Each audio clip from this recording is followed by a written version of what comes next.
it's so frustrating when the patients don't do what you ask them to do because you're trying to help them. Like, you're trying to help them get better. Like, why are you not doing what I'm telling you?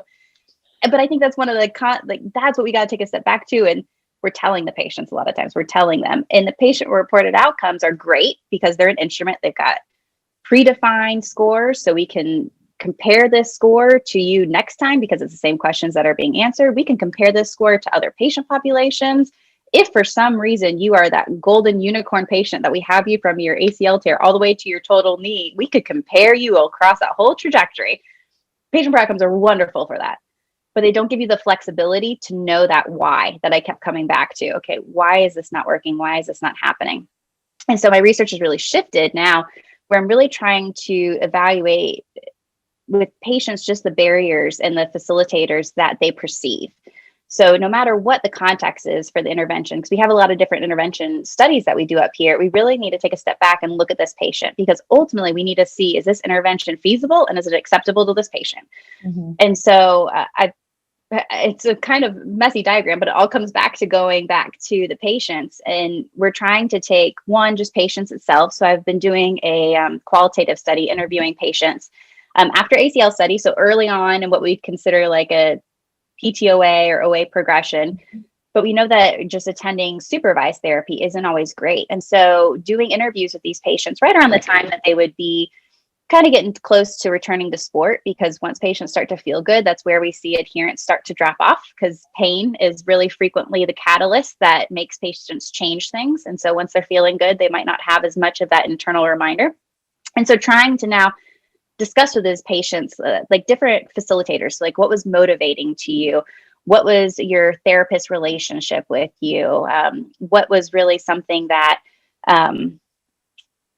it potentially influenced some of your decisions in that way? And then different barriers in terms of like, what made you not want to follow your therapist's like advice? What was some things that you encountered that was maybe difficult with therapy? A lot of those are coming out to be like transportation issues, scheduling issues. And these are just things that we may know as individuals, but until we talk to the patients, we can't make any assumptions. We don't know. They're the ones living this experience. So we really need to get an idea of how best to go through that. And some patients, it's just a lack of education. They just didn't realize the extent of the rehab and the extent of some of the things they were going to have to go through, or some of the tasks that they took for granted. You know, oh, my bedroom's on the second story. I didn't have it set up on the first story for me to sleep that night. So just very, very minimal things that when you see these patients over and over again in clinic, you don't always think about, this is probably the first time they've experienced this injury, the first time they've experienced that stuff. And now we're asking them to do another treatment, that it goes back to that question I was talking about with the why. They need to know the why and what's going on. But you need to understand what their life is like to see how this intervention is going to fit into their life. And if it's something that they're just not going to like. Because one of the patients in my dissertation where it blew up, she specifically said she agreed to the study. We went through everything. I even had her set up on it. She was fine with it. But by the end of the study, she's like, I really didn't use it. I didn't like it. And so it's a negative on paper because it's a non-adherence mark, but really that's so valuable to know, because that's the patient that you would just change the therapy on. I mean, you would just stop doing that and go someplace else. But that's what you really need to know. Some of those, like, goes back to the acceptability for that patient. Like, how acceptable is this? So I've really been working a lot in the implementation science field, which its focus is to take evidence-based practices and get them into clinical practice. Mm-hmm. And so a lot of our other studies that we're working on, there's different anti-inflammatory interventions that we're administering. So one's an oral anti-inflammatory medication that an individual will take.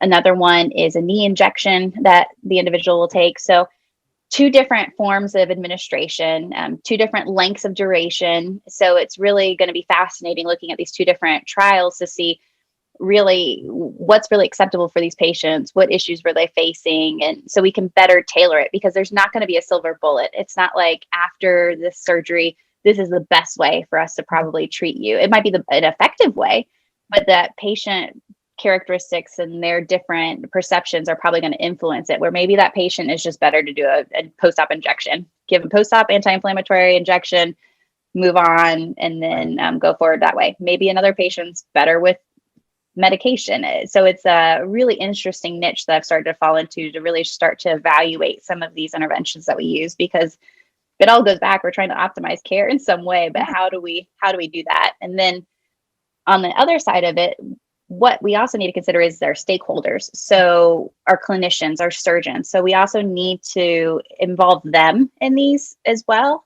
because they're the ones that are going to be either administering or going to be prescribing these different interventions. So right now we're starting out just with physical therapists at the time being, and we're still focusing on the rehab aspect of it, but looking at like a blood flow restrictive therapy, which we know is helpful for regaining quadricep strength, kind of going back to my dissertation, but this time more supervised in that aspect of it. But we're going to them as a stakeholder just to see, do you utilize this treatment? Why don't you utilize this treatment? Do you have the resources? Do you have the funding? Do you have the equipment? And what might motivate you to use it? So we're really trying to get some information on that side of it, because then you can start to have a path to really develop your interventions and your, treatments in a way, because that's where we're going next. We've got a pilot study now. So we're taking patients who are symptomatic PTOA patients who kind of fit in this no man's land, sadly, because we treat ACLs, we can treat total knee arthroplasties, but we know that patients that have this ACL tear, percentage of them will develop osteoarthritis, and we need to worry about how to treat them there because they're not ready for their total knee. So we're just doing an observational study on these patients, taking them in the lab, getting strength, getting function, but getting patient-reported outcomes, and also sitting down with them, interviewing them to see. So we need to be able to identify your deficits. So your strength, your function, as I mentioned earlier, different inflammatory markers, cartilage markers, so we can see where you're at. But then we also want to know what your experiences have been with different treatments that you've tried. So what's worked, what hasn't worked. Obviously, if they're symptomatic, there's things that are probably have not worked as higher than the ones that have worked. It's very important that we collect mental health outcomes and subjective outcomes from these patients to figure out what's happening with them. Absolutely. And I think it can get overwhelming sometimes because there's so many different, what do you choose? There's so many different patient outcomes. There's so many different measurements for these patients. And we obviously don't want to just have a patient doing a battery for 5, 6, 8 hours a day. That's going to be a terrible amount. But even a simple, just, is your knee better today than it was before? Even a simple question like that is a patient reported outcome that you can collect that can help you with just documenting your trajectory. Because in some cases, it's probably better with some of our shortened stuff. Like we've seen the KOOS. The KOOS has been shortened down to the KOOS Junior. I mean, there's benefits of doing the full KOOS. We use the full KOOS in a lot of things, but it might be a situation that the KOOS Junior is just better for the patient population you're looking for, or the KOOS Global or something of that nature. But I think that's really one of the things that we're starting to really focus on, is just making those selections so that you, one, understand the patient population you're going for, and you just collect the data that's going to help you as a provider with treating them. Because, I mean, the theme of the whole thing, you're just trying to optimize care to prevent the long-term development. So it's just trying to figure out which needle works for that patient. I mean, what you're threading, what picture you're making. And well, and I think it's so important too, because, we talk about when a patient walks into your clinic, right? How do we decide in that moment what kind of treatments they're going to need?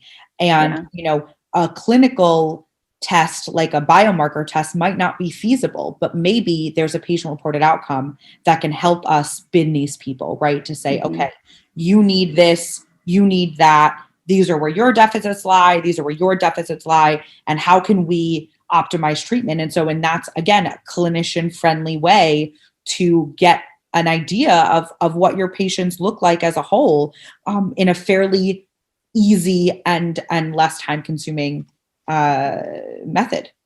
Yeah. And I think it's also really complementary, just like you're saying, like a biomarker test, isn't always going to give you the info, but maybe it would, but it gives you part of it. So, okay, do we know that you're somebody that's in that subset that, you and I are very familiar with? Are you just in that subset that's high inflammatory markers, no matter what's going on with you? So at least we know that biomarker, but now we know, okay, so we really need to look at what type of interventions we do for you, because you're on a different trajectory than everybody else. Okay, so now you're on a different trajectory. What can we do to try to mitigate it? Okay, are you the fan of needles or not? Do you need an oral medication? Do you need a needle? That's where I think a lot of that collaborative patient discussion, it goes back to way back in our beginning, where I was like, we tell the patients, we need to take that word, take it back a minute or two, and start to really try to work with them in terms of, okay, we've got this problem. But then how do we go from it that way? Because I mean, like you're saying with the qualitative, we're really delving deeper, but I like to equate it to like shining a light. Like it's just trying to shine a light on the pathway we need to go. Mhm. Because No, it's not absolutely. causal. So it's not going to give you the cause and effect, but at least it'll give you a little bit of direction. Yeah. And it tells you too, like we stated before, sometimes these things don't match. So you could Yeah. get a biomarker reading, maybe that someone's like off the charts, but Yeah. then they say, oh no, I feel great. And you're like, okay, well now where's that disconnect? And how do we Mm-hmm. treat somebody who we know physiologically is not doing well, but is feeling fine? So what do Yeah. we, so I think like you said, it has to be in collaboration with all of these things. We need to be not only collecting physiologic markers on these patients, but also always collecting patient-reported outcomes and subjective of markers of how patients are feeling too.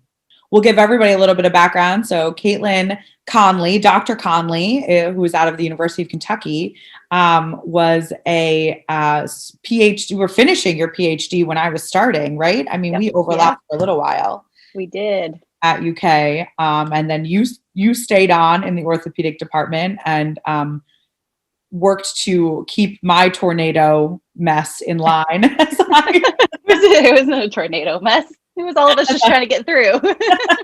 As I finished up. So it's so good to get to see you and talk to you. I miss everybody from Kentucky. And I think, this, like we were talking about, this has been the craziest year for everyone, research and funding and the whole thing. Everything feels like it's sort of been flipped on its head.